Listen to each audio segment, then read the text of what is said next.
আপনি কে এটা বলেন। আপনি আপনি এটা বলেন। আপনি বড় বইতে যান কি কারণে?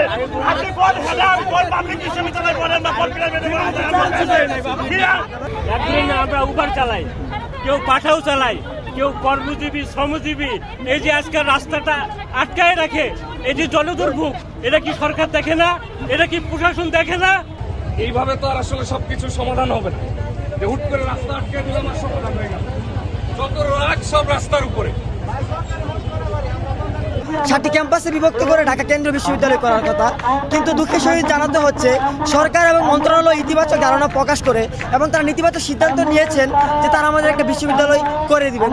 সকল কাগজপত্র রেডি হওয়ার পরে কেন আমাদের অধ্যাদেশটা হচ্ছে না? অধ্যাদেশটা না হলে আমাদের পরিচয়টা নিশ্চিত হচ্ছে না এবং একটা বিশ্ববিদ্যালয় স্বীকৃতি পাচ্ছে না। এই কারণে আমাদের অধ্যাদেশটা একান্তই জরুরি। সিএনজি এলাকা বলছেন যে গাড়ি ঘুরিয়ে দিতে, অর্থাৎ এই সড়কে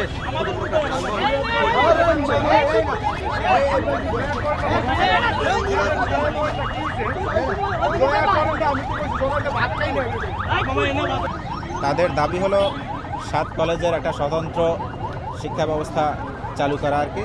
সেই দাবিতে তারা দীর্ঘদিন থেকে আন্দোলন করছে।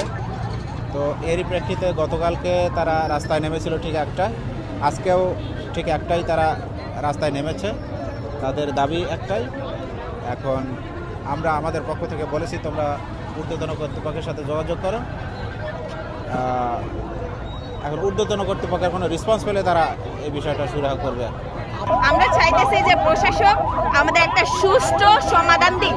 ওরা প্রেস ক্লাবে আসুক বা কোনো কাগজে লিখে দিক যে তোমাদের অমুক তারিখে আমরা অধ্যাদেশ জারি করে দেব, তাহলে আমরা এখানে 1 সেকেন্ড বা 20 সেকেন্ডের মধ্যে আমরা সবাই চলে যাব। আমাদের কাছে যেমন ন্যাক্কারজনক খারাপ কাজ, তেমনি আমাদের ভর্তি পরীক্ষা নিছে, ভর্তি কার্যক্রম শেষ করছে, দেন আমরা সবকিছু প্রসেস শেষ করে আমরা এখানে ভর্তি হয়েছি।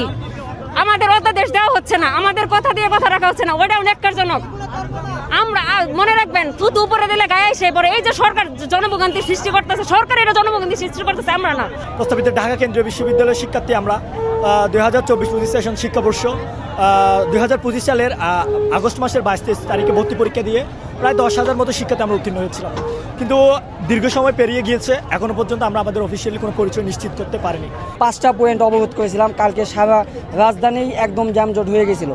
আমরা চাই না জনভোগান্তি, কিন্তু যেহেতু এই ইন্টারিম আবার কালকে রাতে একটা মেসেজ দিছে যে 1 মাস, যেটা একদম পুরো হাস্যকর বিষয়। এই ইন্টারিমের মেয়াদি আছে 27 দিন, এটা পুরো একটা নাশকতা করতেছে। আমরা আজকে সারাদিন ব্যাপী ব্লকেট করব, আমাদের বিভিন্ন পয়েন্টে চলতেছে ব্লকেট। যদি এই সরকার আজকের ভিতরে আমাদের অধ্যাদেশ জারি না করে, শুক্র শনি যেহেতু অফ ডে, সেহেতু আমাদের কর্মসূচিটা স্থগিত থাকবে এবং রবিবারে আমাদের কঠোর থেকে কঠোর আন্দোলনে নামতে হবে। ইভেন কি আমরা যমুনা গেভারের জন্য আমরা লং মার্চ দিতে পারি।